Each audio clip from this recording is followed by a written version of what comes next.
Hi, welcome back to Real Talk with Sarasota's luxury waterfront specialist, Roger Pettingell. Hey, Roger. Mary Kay, how are you today? I'm a little confused today, actually. Let me clear it up.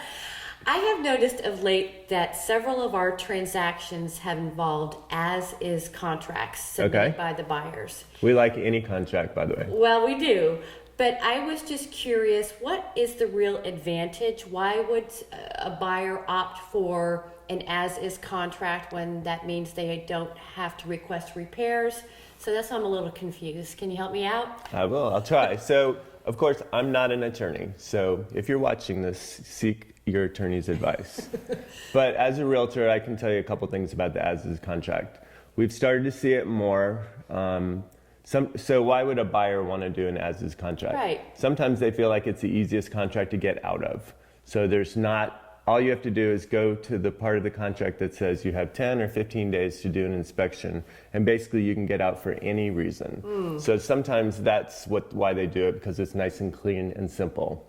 Sometimes they do it because they think that the seller will be happy to see it, because maybe they're asking for a lower price, but it makes a seller think that they will actually be having their house sold in the as-is condition. In reality, that's not often true.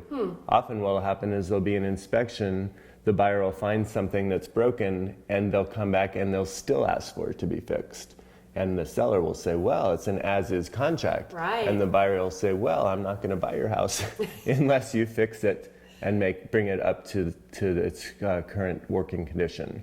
So then it becomes kind of a negotiable point. As is also sometimes a seller will say, I'm only looking for as-is contracts. They might put that in the realtor comments. Right, I've seen that before. Clearly what they're saying is, I'm not fixing it. Like they're saying straight out, you're taking it as it is. And those as-is are always conditional upon an inspection. Everybody always understands that you would have the right to do the inspection, so you know what exactly you're getting. But the seller in that case, in my mind anyway, is saying, I'm going to sell it under these terms, bring in whatever offer price and we'll negotiate that. But don't look for me to fix anything. Well, that helps a lot. Did it clear it up? Much. It did. Thanks so much for joining us on Real Talk, and we'll see you next week.